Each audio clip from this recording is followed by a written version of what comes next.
नमस्कार।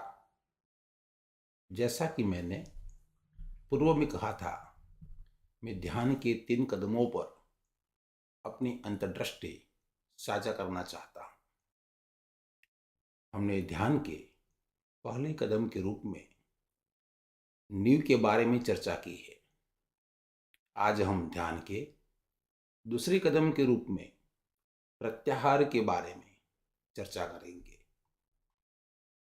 आपकी जिज्ञासा के लिए कुछ विजुअल्स, कुछ लिखावट जोड़े गए हैं, लेकिन बेहतर तो वही होगा कि आप मेरी बातों को आराम से बैठकर ऐसे ही सुने, जैसे कि बहते झरने को या समुद्र की लहरों को सुनते हैं।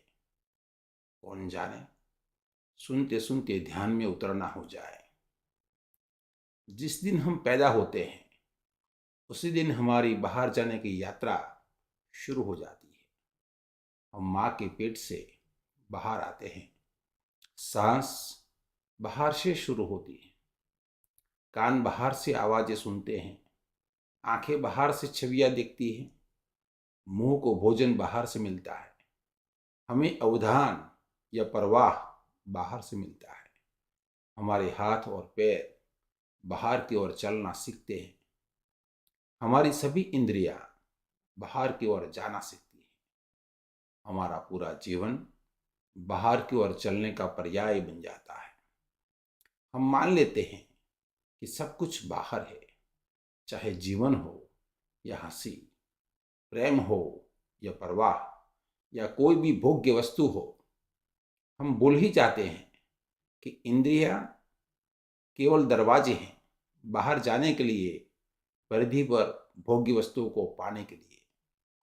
हम यह भी भूल जाते हैं कि वही इंद्रियां हमारे भीतर भी जाने के लिए दरवाजे हैं।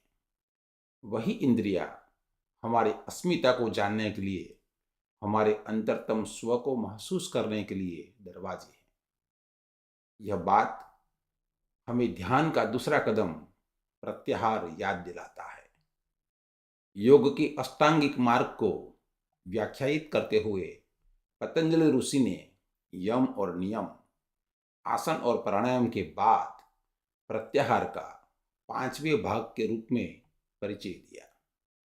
प्रत्याहार को पतंजलि ने योग सूत्र के दूसरे भाग में सूत्र 54 में इस प्रकार परिभाषित किया है: स्व विषया संप्रयोगे चित्त स्वरूप अनुकर इव इंद्रियाणाम प्रत्याहारः।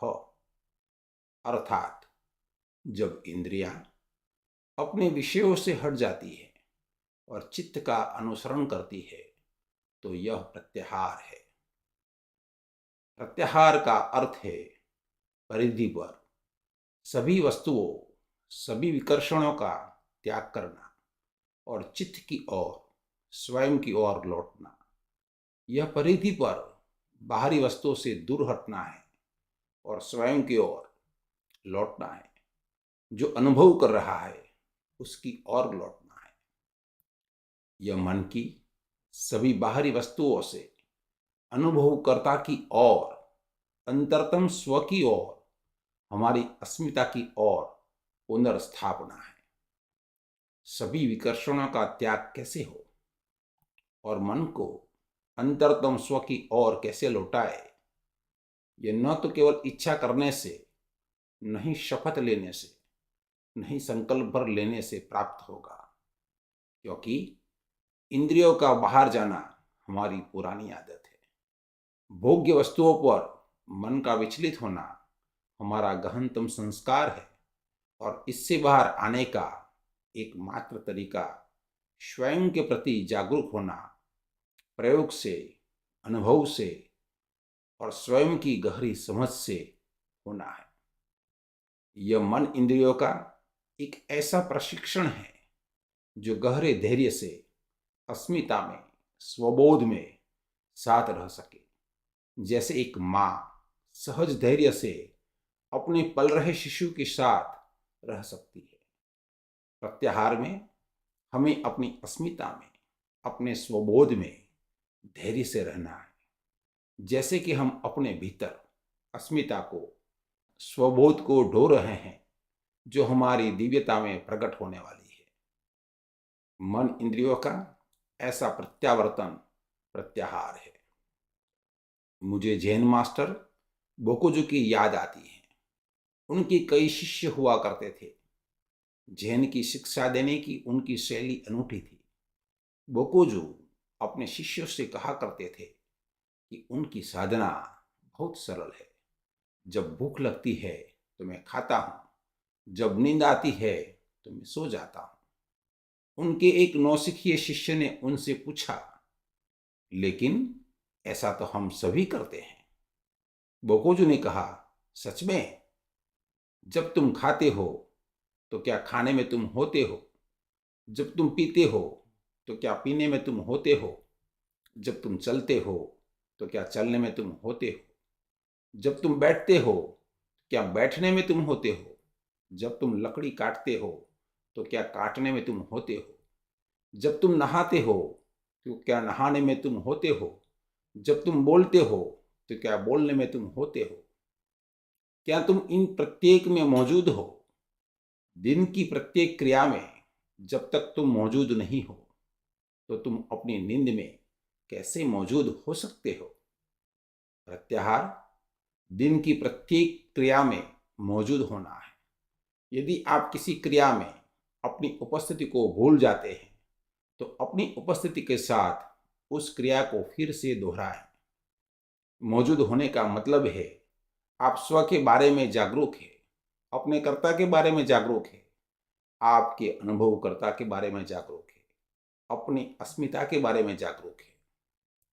प्रत्याहार सीखने के कई तरीके हैं।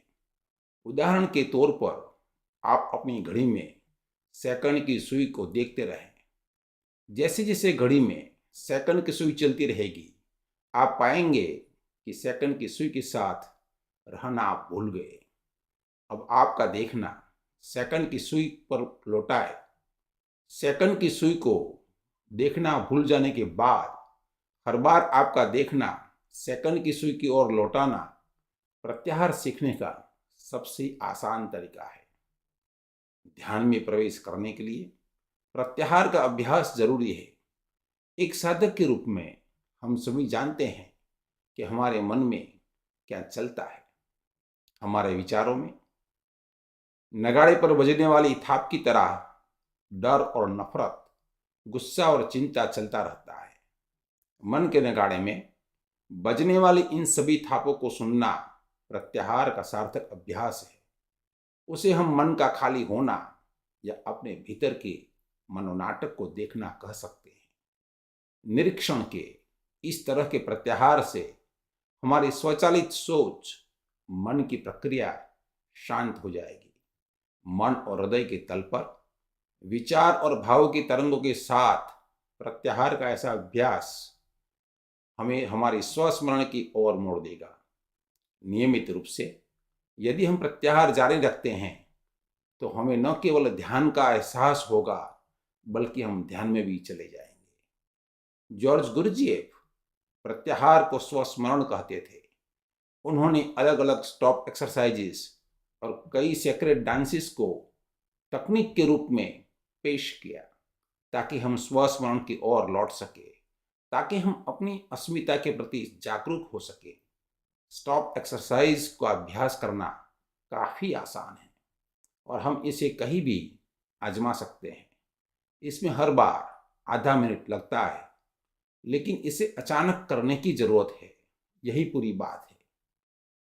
सड़क पर चलते हुए अचानक आपको याद आता है, आप अपने आप को पूरी तरह से रोके, कोई हरकत ना करें, अपने साथ जो कुछ भी हो रहा है उसके प्रति मौजूद रहे। अपना ध्यान कुछ पलों के लिए भीतर अपनी अस्मिता पर, रोकने वाले कर्ता पर, अनुभवकर्ता पर ले जाए। फिर आप आगे बढ़ सकते हैं।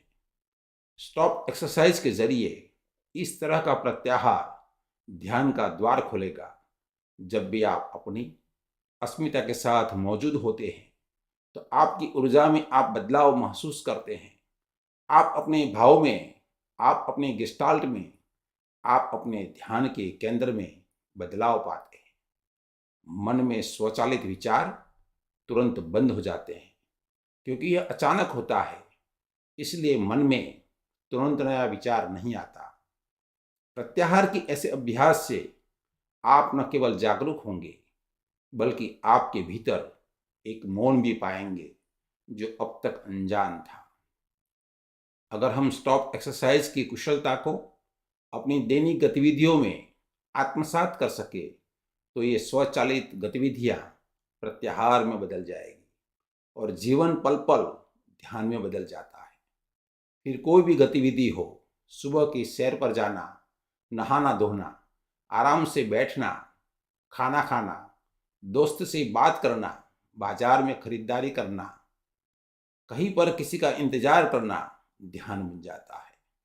हमने दैनिक गतिविधियों में ध्यान के बारे में चर्चा की है और वह प्रत्याहार ही है जो उन सभी विधियों के आधार में है, क्योंकि ध्यान एक गुण है और कोई भी गतिविधि में इसे आजमा सकते हैं। इसलिए अगर हम अपनी अस्मिता के साथ मौजूद हो सकते हैं, अगर हम सजग और जागृत रह सकते हैं, तो कोई भी गतिविधि ध्यान है। दिन प्रतिदिन की हमारी सभी गतिविधियां ध्यान प्रवेश में बहुत सहायक होगी। हमने विपश्यना के अभ्यास के लिए चर्चा की है और विपश्यना में बैठने से हम ध्यान में चले जाते हैं, क्योंकि इस विधि में प्रत्याहार की प्रक्रिया अंतर्निहित है। सभी धर्मों, आध्यात्मिक परंपराओं और ध्यान साधनाओं में आप यही अवधारणा पाएंगे। जैन धर्म में वे प्रतिक्रमण कहते हैं और उसका अर्थ है अपनी अस्मिता में वापस आना। बुद्ध द्वारा प्रस्थापित अष्टांगिक मार्ग में सम्यक स्मृति प्रत्याहार जैसा ही है। वास्तव में अनापान सति प्रत्याहार का व्यावहारिक रूप है। अनापान सति में हमारी सहज और निरंतर श्वास की गतिविधि को धुरी के रूप में उपयोग किया जाता है। मन और हृदय, सोच और भाव को सभी वस्तु और विकर्षण से श्वास की ओर मोड़ना प्रत्याहार ही है। ईसाई धर्म में जीसस कहते हैं रिपेंट, रिपेंट और रिपेंटेंस।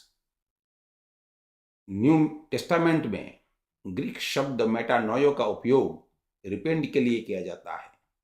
इसके दो भाग है, मेटा और नोयो। दूसरा भाग नोयो उपस्थिति के बारे में है। पहला भाग मेटा एक उपसर्ग है जिसका संदर्भ स्पष्ट रूप से ईश्वर की ओर, अपनी अस्मिता की ओर मुड़ना है। इस प्रकार मेटानोयो या मेटानोइया का अर्थ है अपनी अस्मिता की ओर मुड़ना। रिपेंट के लिए मूल हिब्रू शब्द टेशुवा है, जिसका अर्थ है वापसी, और वापसी का संदर्भ ईश्वर की ओर वापसी, अपनी अस्मिता की ओर वापसी का है।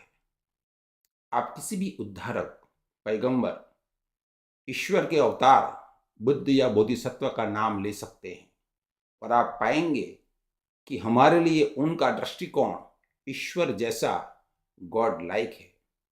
जब हम अपने मन को आंतरिक स्व की ओर मोड़ते हैं, जब हम अपना ध्यान अपनी अस्मिता की ओर मोड़ते हैं।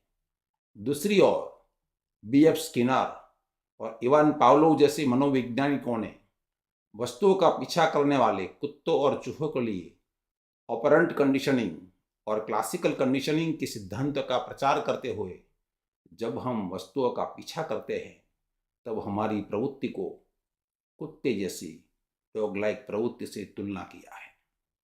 वह तो शुक्र मानो कि प्रत्याहार की प्रक्रिया हमारी मनोबुद्धि को अस्मिता की ओर, अपने स्वबोध की ओर वापस मुड़ती है, जो हमारे ईश्वर जैसी गॉड लाइक संभावना के द्वार खोलती है, जैसा कि सभी उद्धारकों और बुद्धों ने परिकल्पित किया है। प्रत्याहार के साथ हम बाहरी वस्तुओं से हटकर अपने स्वबोध की ओर मुड़ते हैं, तो प्रत्याहार एक तरह से बहिरंग साधना, परिधीय तैयारी का हिस्सा है, और फिर भी दूसरी तरह से यह अंतरंग साधना, आंतरिक तैयारी की शुरुआत है, क्योंकि प्रत्याहार के साथ हमारे बोध को हम केंद्र में लाते हैं, खुद पर वापस लाते हैं। प्रत्याहार का अभ्यास के साथ हम सभी विकर्षणों का त्याग करते हैं और हम धारणा में एक ऐसी तरह की एकाग्रता में कदम रखते हैं जो कि ध्यान की वास्तविक तैयारी है। उस अर्थ में यह अंतरंग साधना है।